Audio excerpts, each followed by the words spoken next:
Dahil po sa paglaganap ng selfie ng mga Pinoy ay tinagurian ngayon bilang Selfie Capital of the World ang dalawang lungsod sa Pilipinas.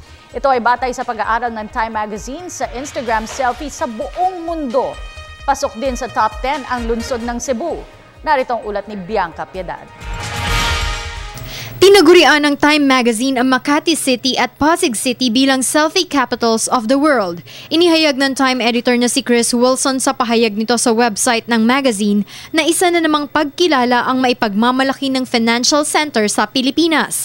Napag-alaman sa ulat na ang syudad ng Makati na bahagi ng Kalakhang, Maynila at tirahan ng 250,000 tao ang pinagmumulan ng maraming selfies per capita kumpara sa ibang mga syudad sa buong mundo. Ipinakita ito ng database ng Time Magazine sa mahigit 400,000 Instagram selfies noong January 28 hanggang February at March 3 hanggang 7 kung saan lumabas na sa Makati at Pasig cities ang may pinakamaraming lumabas na selfie.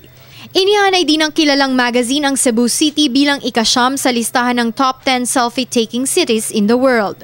Kamakailan nga ay naging popular din ang selfie ng Hollywood celebrities sa pangunguna ng American TV host na si Ellen DeGeneres sa Oscars. Ano nga ba ang selfie?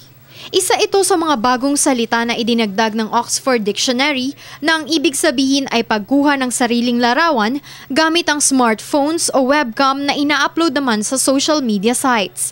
Kaugnay nito nakapanayam namin ang ilang individual na aminadong gumagawa ng occasional selfies dahil sa magkakaibang mga dahilan. Kasi 1998 pa lang nag-start na kaming mag-selfie. Film pa lang yung camera mo, no? So trial and error ang pagse-selfie. At yung pagse-selfie, ginagawa lang namin yun pagka kunwari nahihiya kaming magpakuha sa iba or walang ibang tao na ikaw lang mag-isa at kailangan mong magpakuha. Feeling ko ang taas ng level of confidence ko . Tapos para sa akin, parang kapag nakikita ng mga tao na yung mga pictures ko ng selfie, parang somehow loob na tipong nakikita nila na nakangiti ka, na masaya ka, parang ganon. So para sa akin, ang pagse-selfie ay ibig sabihin nun, pagpapakita ng kasiyahan mo sa sarili mo.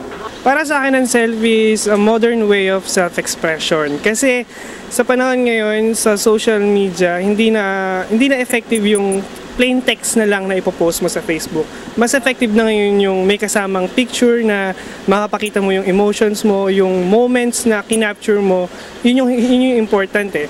Hindi masama ang self-expression o pagpipresenta ng sarili gamit ang larawan, lalo na kung ito'y paminsan-minsan at nagpapakita ng hindi na mauulit pang mga sandali. Pero kung nagiging kalabisan na ito lalo na sa araw-araw na nakakakita nito sa iba't ibang social media websites, panahon na rin siguro para pag-isipan na is-selfie na lang ang narcissism o sobrang pagmamahal sa sarili. Para sa Telebisyon ng Bayan, Bianca Piedad.